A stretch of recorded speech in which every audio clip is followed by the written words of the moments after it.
Bonjour. Nouvelle semaine sur le Bitcoin. À quoi faut-il s'attendre dans les jours qui viennent? C'est ce que nous allons voir dans l'analyse du jour. Mais avant de commencer, n'oubliez pas de vous abonner, de mettre un petit pouce bleu et de laisser un commentaire. Alors aujourd'hui, on a pas mal de petits trucs à voir, du coup, on va pas perdre de temps, on va se diriger vers la cryptomap de la semaine, bien évidemment. Et c'est une map plutôt verte, même très verte, je dirais.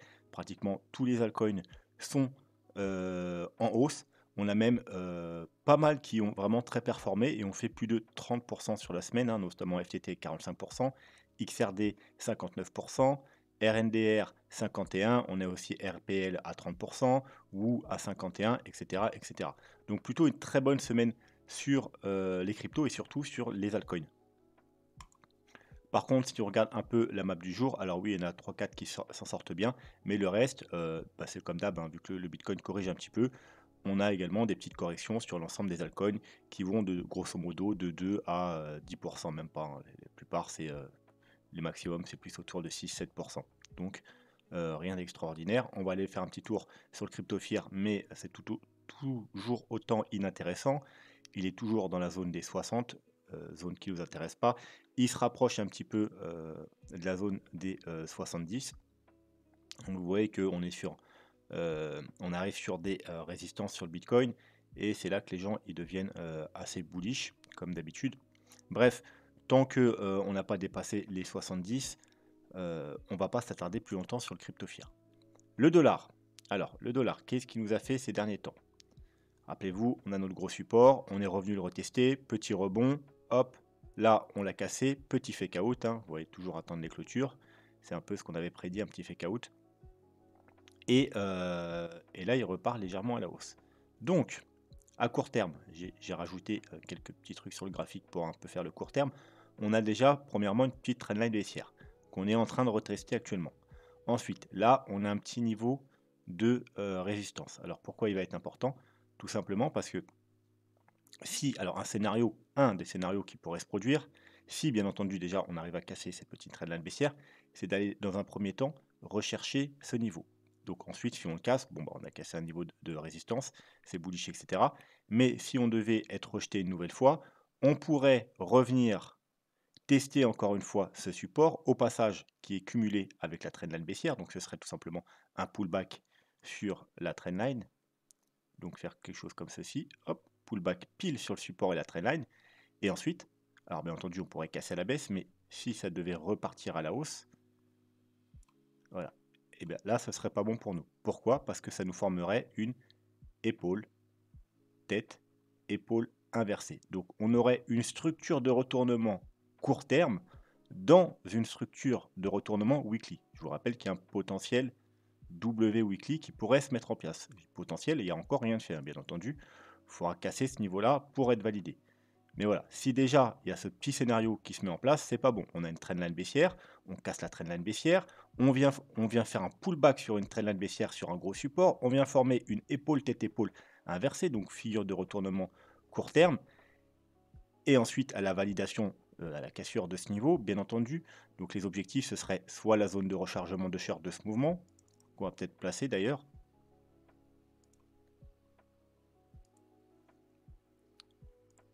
Ouais, c'est bon ici. Hop, 0,6, 0,78,6.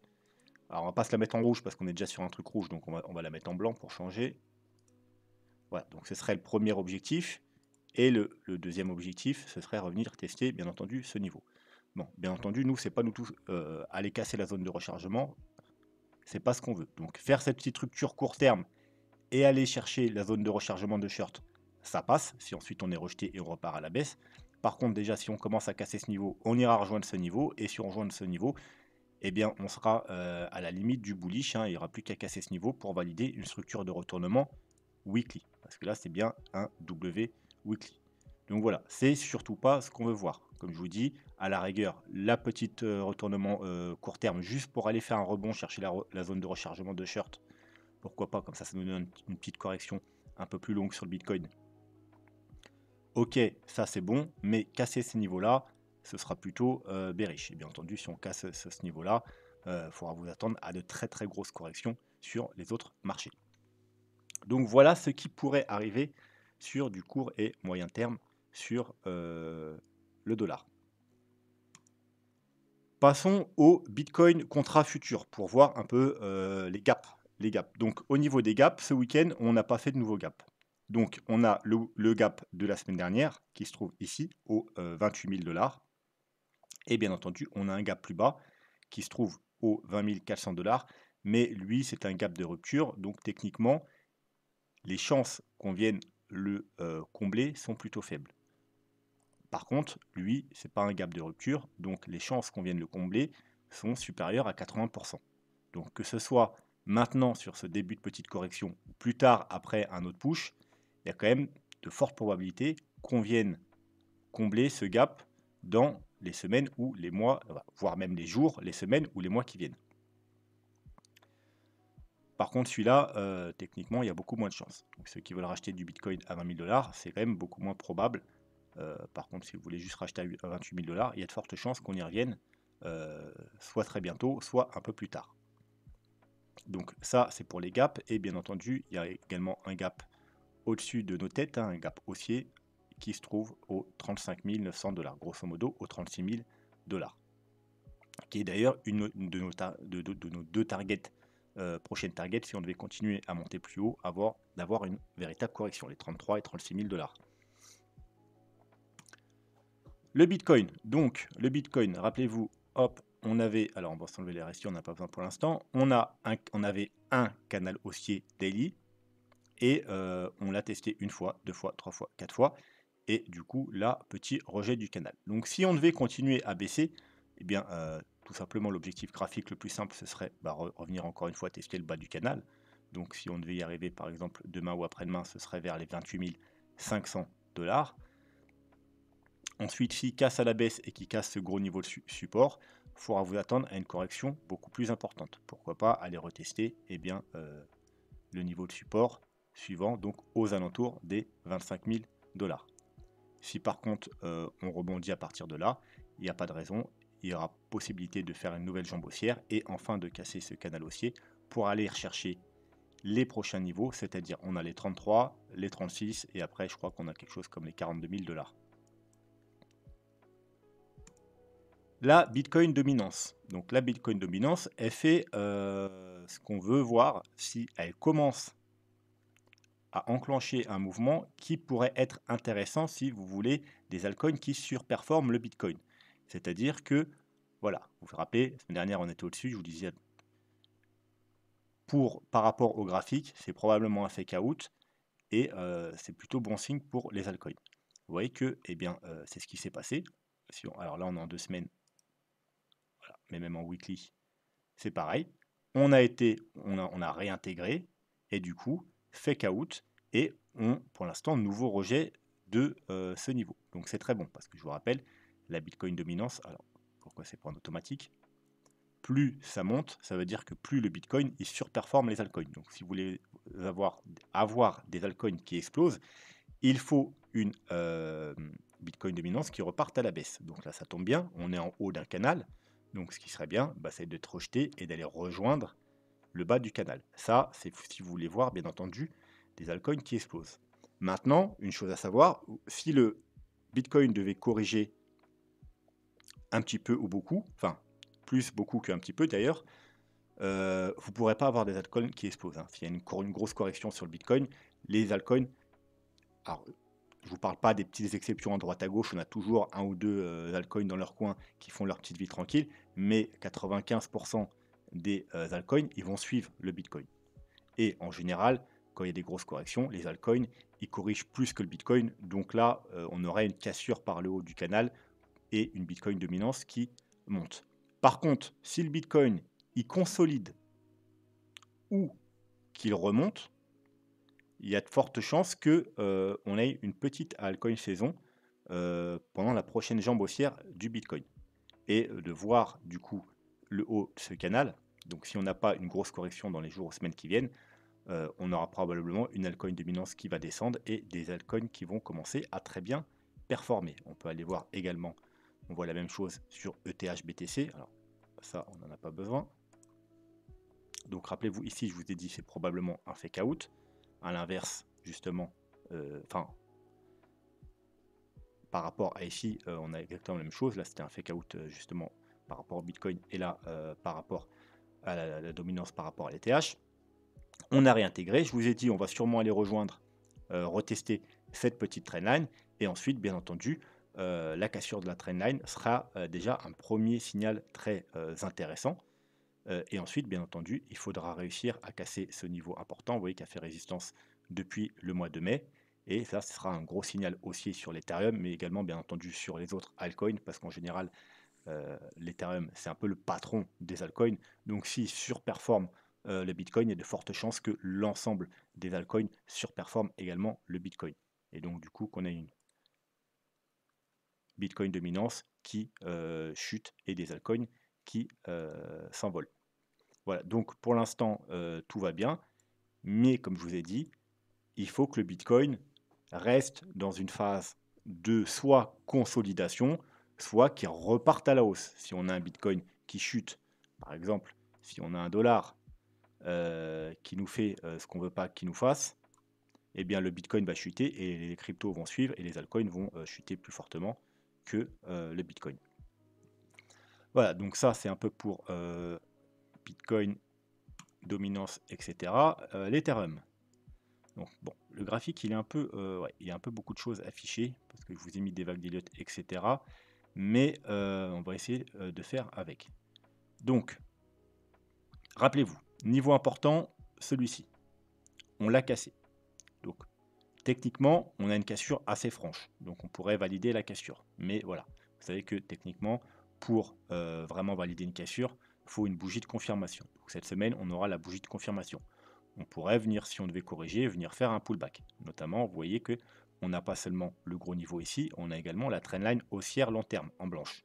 On pourrait venir, si on devait avoir une correction un peu plus importante, ce serait un très bon niveau d'achat parce qu'on serait au passage sur la trendline haussière et sur le niveau horizontal. Donc aux alentours des 1950 à 2000 $, entre les 1950 et les 2000 $, c'est un très bon niveau technique pour essayer de faire des achats. Maintenant, prudence, parce qu'on a atteint le premier objectif. Alors, c'est objectif de quoi? Tout simplement, justement, des vagues d'Elliott. Là, on a une vague 1, 2, 3, 4, 5. Bref, en sous-vague, il faut également compter 5 vagues. Donc, 1, 2, 3, 4 et 5. Donc, 5 terminés ou pas. Hein. Là, on est juste au premier objectif. Il y a encore un objectif un peu plus haut et un autre un peu plus haut. Mais voilà, quoi qu'il en soit, c'est pour montrer un peu le plan Elliott Wave. Donc, soit on a déjà terminé la dernière vague, et là, il faut s'attendre du coup à cette correction, ou soit on va monter un peu plus haut pour chercher les objectifs, et ensuite corriger. J'aime bien ce scénario, pourquoi il correspondrait parfaitement au scénario du dollar, c'est-à-dire, là, on va corriger un peu plus, pourquoi pas justement pour aller chercher ce niveau-là, ce qui permettrait au dollar d'aller rejoindre, alors on va effacer parce qu'on n'y voit plus rien, voilà, de faire ce mouvement-là, ce petit mouvement haussier sur le dollar, petit mouvement baissier sur l'Ethereum. Ensuite, il se passerait quoi?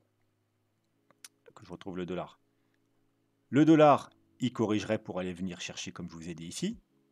Donc pendant ce temps-là, l'Ethereum, il repartirait à la hausse pour aller faire la dernière petite push pour aller chercher ce niveau-là. Le dollar, lui, il irait chercher ce niveau-là. Et ensuite, gros rebond du dollar qui viendrait chercher ce niveau ou ce niveau. Et bien entendu, sur l'Ethereum, ça nous donnerait, hop, du coup, cette correction de vague 2. Voilà. Donc, la correction de vague 2, si on atteint ces niveaux-là, donc environ les 2300, les niveaux d'achat idéaux, c'est 1580 à 1736 $. Si on devait s'arrêter maintenant, c'est-à-dire si voilà, on a déjà fini la hausse, ce serait un peu plus haut. Donc on va les voir ensemble. Hop, on prend le bas du mouvement, le haut. Vous voyez que la zone d'achat idéale, ce serait un peu plus bas, excusez-moi du coup. 1600 à 1481 $. Et du coup, on recasserait bien évidemment cette trendline haussière et on viendrait faire une sorte de pullback du coup sur la trendline baissière, ici, qu'on a cassé également il y a plusieurs semaines. Voilà, trendline baissière, et si on revenait chercher pile les 0,61,8, il y aurait même un petit fake out, voilà, pour faire peur à tout le monde. On recasse la trendline baissière, tout le monde panique, et en fait, voilà, on vient chercher juste en dessous, et on rebondit, et on repart pour un gros mouvement aussi. Donc voilà, c'est ce qui pourrait un peu se passer sur l'Ethereum. Soit on corrige à partir de maintenant, même si c'est pas ce que je privilégie dans les sous-vagues. Là, on n'y voit pas grand-chose, on va s'enlever le graphique. Là, je verrai une 1, une 2. Là, je vois une 3. Et là, je vois qu'on serait plutôt en train de faire une sous-vague 4. Peut-être que je me plante, il y a peut-être une 1, 2, 3, 4, 5, c'est peut-être déjà fini. Mais voilà, là, c'est vraiment, je pense que c'est plutôt des sous-vagues, hein, donc je pense qu'on est plus dans une 1, une 2, une 3. Est-ce que le RSI nous confirme un peu?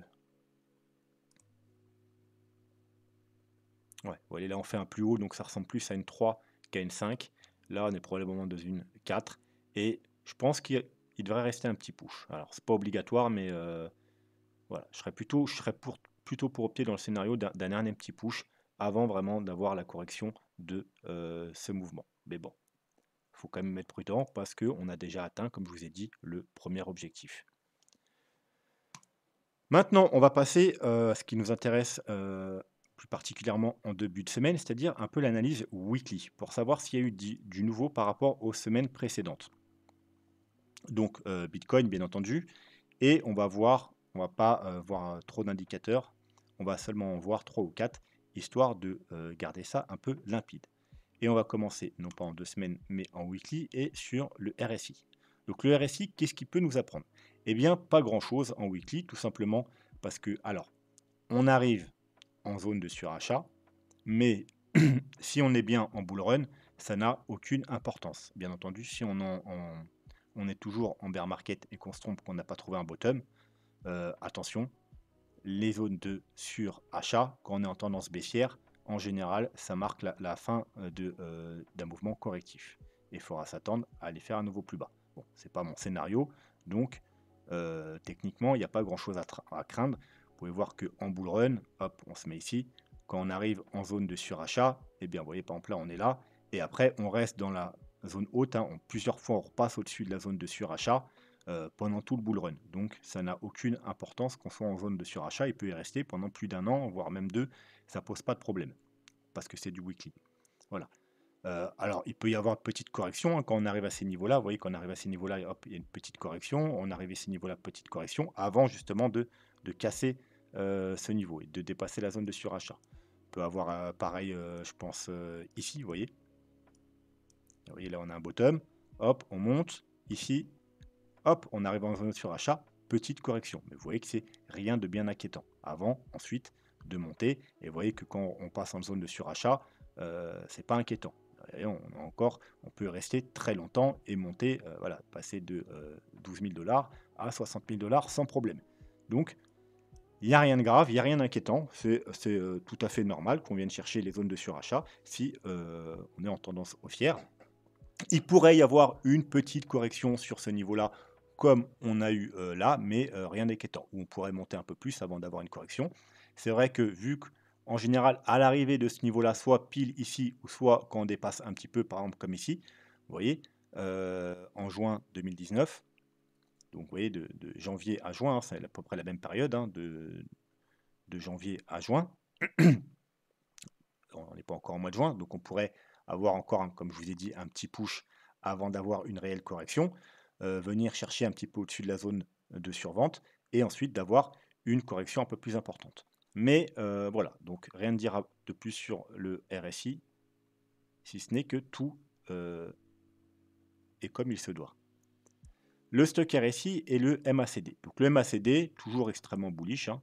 Il n'y a pas de changement, hein. Il est bullish depuis ces niveaux-là, hein. Depuis le premier bottom qu'on a fait, le premier zone de bottom qu'on a fait au mois d'août.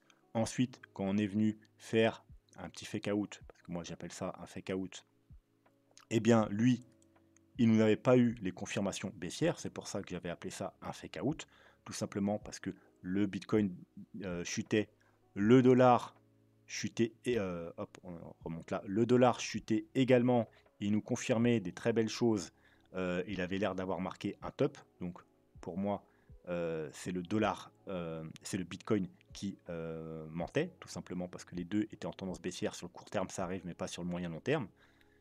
Qui plus est, les altcoins, quant à eux, n'avaient pas, enfin, du moins, la majorité, le total market cap que je trouve ici, hop, en weekly du coup. Voilà. Et il ne nous avait pas validé une baisse, il avait fait seulement un double bottom. Donc pour moi, pour vraiment stipuler que là, c'était pas un fake out, il aurait fallu que le dollar reparte à la hausse et que les altcoins cassent ce gros niveau de support. Et également, bien entendu, que le MACD nous inverse sa tendance qui était devenue bullish. Vous voyez qu'à aucun moment, il est repassé bearish. On était au contraire dans un mouvement très bullish. Donc, on est toujours bullish. Le stock RSI, lui, il est en zone de surachat, mais vous pouvez voir que ça ne pose pas de problème. Encore une fois, comme le RSI en bull run, c'est tout à fait normal. Il peut y avoir, bien entendu, des corrections à ces niveaux, mais vous voyez, encore une fois, on semble être un peu dans le même genre de mouvement qu'ici, arrivé, vous voyez, mais on peut y rester un certain temps. D'ailleurs, vous voyez que là, on y est resté avril jusqu'à, alors du mois d'avril jusqu'à toute fin juin, début juillet. Là, janvier, attends, avril, mai, juin, jusqu'à début juillet, janvier, février, mars, avril. Là, ça fait le même temps qu'on est dedans. Vous voyez, donc, incessamment sous peu, il pourrait y avoir effectivement une petite correction. Mais on peut aussi y rester plus longtemps. On pourrait rester un mois de plus sans problème. Donc, ça pose pas vraiment de problème non plus. Donc, on va aller voir un peu si en 2 semaines, on a plus d'informations. Donc, en 2 semaines, alors lui, vous savez que contrairement au weekly, où de temps en temps, on repasse bearish dans les bull runs en weekly, même si en général, c'est une ou deux petites bougies rouges, le 2 semaines, hein, voilà, on va zoomer un peu par exemple, vous voyez que lui, pendant tout le bull run, en général, il reste bullish et il reste bearish. Il est très, très, très performant. Il y a très peu de faux signaux le 2 semaines. Donc, on a eu la confirmation ici. Donc, techniquement, si tout se passe bien, il devrait rester bullish pendant tout le bull run. Donc, on a eu le gros signal bull run ici sur cette bougie-là. On a eu également le signal ici du stock RSI qui est repassé au-dessus de la zone de survente. Ici, voilà, donc cette bougie-là, c'était vraiment le gros signal de départ de bull run. Donc tout va bien, lui très bullish, hein, on est encore très loin de marquer des choses bearish. Lui, il arrive en zone de surachat, mais encore une fois, vous voyez, on pourrait effectivement être ici. Vous voyez, encore une fois, ça vers ici. Alors ça ne veut pas dire on peut y rester encore un peu, hein, mais proche du moins d'une petite correction. Mais vous voyez que par exemple ici, on pourrait être également ici. Ouais, donc avoir juste une petite correction comme ça, hop, revenir tester ici, et ensuite avoir une belle jambe haussière. Donc on n'aura pas forcément de grosses corrections. Alors, bien entendu, je compte pas cette correction, hein. Quand je parle de correction au mois de juin, je parle de celle-là. Ça, c'est autre chose. Vous voyez, on a remonté, et là, il y a eu le Covid. Il n'y aurait pas eu le Covid, on aurait sûrement peut-être fait un petit retest et repartir à la hausse. Donc, on va juste prendre ce mouvement. Donc, il y aura deux possibilités. Soit on va avoir droit à une correction comme ceci, par exemple de 2-3 mois pendant tout l'été, ou soit, et c'est également une possibilité, on pourra avoir une correction, juste une mini correction comme ici, et repartir directement à la hausse. Mais quoi qu'il en soit, je pense que on va bientôt avoir dans les semaines ou mois qui viennent une correction, même si c'est qu'une petite correction. Les moyennes mobiles. Non, c'est pas ça que je voulais faire. Les moyennes mobiles.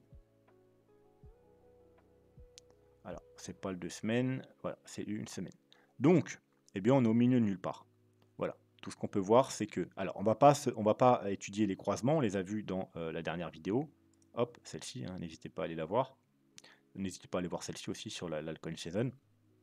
Donc, on va juste jeter un œil pour voir les niveaux de support et résistance. Voilà, et les niveaux à pas casser. Donc, les niveaux qu'il faudrait éviter de casser, c'est les 25 000 $, tout simplement parce qu'on a là moyenne mobile 200 qui avance des supports qu'on a cassé là, on est repassé au-dessus, donc il faudra éviter de repasser en dessous. En plus, on a la EMA 21 qui va arriver en renfort, donc on aura dans les semaines qui viennent double moyenne mobile au niveau des 25 000 $. Donc bien entendu, gros support, mais si on le casse, c'est plutôt bearish. Au-dessus de nos têtes, on a encore une fois les fameux 33 000 $. Donc théoriquement, C'est pour ça que je vous dis que, vous voyez, on est au milieu de nulle part. Je ne serais pas contre, avant d'une correction, d'aller rechercher, ce serait plus logique, ce niveau de résistance, cette moyenne mobile, avant d'avoir une correction un peu plus importante. Voilà, parce que là, il n'y a pas de raison pourquoi on n'aurait pas droit à un petit push au moins supplémentaire. Voilà. Alors, bien entendu, on peut d'abord aller faire un pullback avant de repartir à la hausse, mais rien ne nous empêche d'aller chercher les 33 000 $, en tout cas par rapport aux moyennes mobiles. Le ruban des moyennes mobiles. Alors, le ruban moyenne mobile, vous savez qu'on a eu un gros signal haussier, c'est tout simplement parce que, regardez, si vous prenez l'ensemble du graphique en weekly, lorsqu'on est au-dessus du ruban, eh bien, c'est le bull run. Et chaque pullback sur le ruban, c'est des grosses opportunités de rachat ou des gros swings, des swing trades. Quand on repasse en dessous, vous voyez, eh bien, voilà, c'est le bear market. On repasse au-dessus, bull run. Chaque pullback, grosse opportunité. On repasse en dessous, bear market. On repasse au-dessus, bull run. Tous les pullbacks, excellent niveau d'achat à chaque fois, bon, etc., etc. Donc, là, on était en dessous. Petit fake out, on repart à la baisse. Gros signal. Pourquoi? Parce que théoriquement, on est de nouveau dans une phase comme ça, donc en bull run, et tout pullback sera théoriquement un excellent niveau de rachat ou des niveaux pour tenter des swing trades. Donc ce niveau-là, actuellement, il se trouve aux 25 800 $. Bien entendu, hein, on peut venir aussi, on peut pénétrer dedans, venir jusqu'au bas, hein, donc c'est plutôt une zone. Donc entre les 24 et les 26 000 $, voilà, 24-26 000 $, pullback sur les 24-26 000 $, excellent niveau d'achat. Hein. Rappelez-vous aussi graphiquement, c'est 24-26 000 $. Vous voyez là, vous avez le gros niveau de support ici de l'ancien canal qui sont les 25 000 $. Donc 24-26 000 $, excellent niveau si on devait avoir une correction. Par contre, ce qu'il ne faudrait pas, c'est recasser ici. Parce que théoriquement, en bull run, c'est jamais arrivé. Donc, ce serait plutôt mauvais signe de repasser en weekly, bien entendu, en clôture. Hein, je ne vous parle pas de petites mèches, mais de clôture de bougie sous les 24 000 $. Ce serait plutôt mauvais signe. Et si on va revoir, rappelez-vous, les moyennes mobiles, ça nous ferait repasser également sur la moyenne mobile de 100 et sur la EMA 21 qui sont 24 700 $. Donc vous voyez, il ne faut absolument pas recasser les 24 000 $ en clôture de bougie, bien évidemment. Et pour finir, on va aller faire un petit tour du côté d'Ishimoku. Ishimoku, encore une fois, vous voyez qu'on est au milieu de nulle part et que le premier niveau de résistance, ce sera ici. Donc le haut du nuage et le plat de la Kijun, donc qui se trouve vers les, encore une fois, 33 000 $. Vous voyez, donc il y a, que ce soit au niveau des moyennes mobiles et Ishimoku, il n'y a rien qui nous empêche d'avoir au moins un push vers les 33 000 $. Là, la Kingspan est enfin passée au-dessus de la Kingshoon, vous voyez, donc elle, c'est pareil. Avant les 32-33 000 $, il n'y a rien.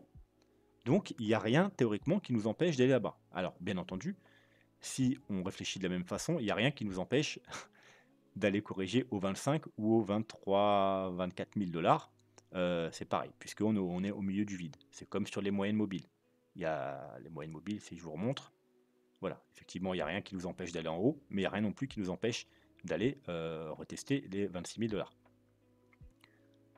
Donc, on va revenir à retrouver Ishimoku. Il est où Ishimoku? Il est là. Donc, support, premier support, Tenkan au 25 300 $. Deuxième support, Kijun au 23 400 $. Dernier support, le nuage vers les 21, 19, entre les 19 et les 21 000 $. Mais on ne doit pas y aller. On ne doit pas. Pourquoi? Tout simplement parce qu'on l'a vu avec précédemment, il ne faut pas passer sous les 24 000 $. Mais Ishimoku nous dit la même chose. Vous savez que pour être bullish sur Ishimoku, le plus important, c'est la Kijun. Donc il ne faut absolument pas repasser sous la Kijun. On repasserait bearish en weekly. Donc la Kijun est aux 23 000 $. Donc comme je vous disais, il ne faut absolument pas repasser entre les 23 et 24 000 $. La lagging span, elle est au-dessus de la Kijun. Mais malheureusement, regardez qu'est-ce qu'on a. La Kijun, elle chute. Donc le support, il est où là? Il est là. Et il est encore une fois aux 24 000 $. Donc corriger, aller chercher les 25, les 24 000 $, pourquoi pas, très bon niveau. La Kijun, la lagging span, excusez-moi, elle en profitera pour aller chercher ce niveau de support. Par contre, casser ce niveau-là, on aurait une lagging span qui eh bien, recasse la Kijun, pas bon signe. On aurait le prix qui recasse la Kijun également, très bearish. Voilà, donc si on revient sur ces niveaux, très bon niveau d'achat. Par contre, si on les casse, et quand je dis casse, je vous rappelle, c'est en weekly avec des clôtures bougies, ce serait vraiment bearish. Voilà, donc tous les petits indicateurs niveau moyenne mobile Ishimoku nous disent la même chose. Gros support aux environs, aux alentours des 24 000 $. Support qu'il faut absolument pas casser. Première grosse résistance aux alentours des 33 000 $. Voilà. Donc, c'est un peu les niveaux clés. Si on casse les 33 000 $, il n'y aura plus rien, du moins sur Ishimoku au-dessus de nos têtes. Et par rapport aux moyennes mobiles, eh bien, il n'y aura rien non plus, on sera totalement bullish. Par rapport au ruban des moyennes mobiles, il n'y a déjà plus rien au-dessus de nos têtes. La seule chose qu'il faut savoir, rappelez-vous, passer au-dessus du ruban, c'est bien, mais rappelez-vous que l'ultime confirmation, c'est quand on a le croisement, le réalignement des moyennes mobiles dans le sens de la marche. C'est-à-dire que là, on a les plus clairs, donc les plus faibles, en dessous, et les plus fortes au-dessus. C'est une tendance bearish. Quand on est en tendance bullish, c'est l'inverse. On a les plus clairs au-dessus et les plus faibles en dessous. À un moment donné, on a un croisement. C'est ici, il est en train de commencer, vous voyez. On a la première moyenne mobile, vous voyez. Mais c'est pas encore fait. Voilà. Donc, si on devait avoir un petit push ou une consolidation, puis un pullback, et au passage, si ça prend un peu de temps tout ça, et en même temps, ça nous laisse le temps à notre moyenne mobile de repasser dans une tendance haussière, ça veut dire avec les plus clairs au-dessous, je veux dire au-dessus, excusez-moi, eh bien, le pullback, ce sera vraiment un très bon niveau d'achat parce qu'en même temps, on aura la confirmation, l'ultime confirmation par rapport au rebond des moyennes mobiles et le réalignement aussi. Toutes les étoiles seront alignées et voilà, ce sera une très bonne, peut-être la dernière grosse opportunité pour acheter du Bitcoin sous les 30 000 $ avant une prochaine jambe haussière qui sera sur probablement une jambe extrêmement bullish sur le Bitcoin, mais également sur les cryptos. Voilà, donc on va s'arrêter là pour aujourd'hui. N'hésitez pas en commentaire à poser vos questions, je réponds à toutes les questions, à me mettre vos altcoins, parce que demain, à part s'il se passe quelque chose de fou, on aura un peu plus de temps pour aller voir sûrement 2 altcoins, donc n'hésitez pas à mettre vos altcoins en commentaire. Je vous préviens de suite, demain il y aura une vidéo, mais ensuite, la fin de la semaine, c'est très peu probable, tout simplement parce que mercredi, je pars sur Paris pour voir de la famille pendant quelques jours.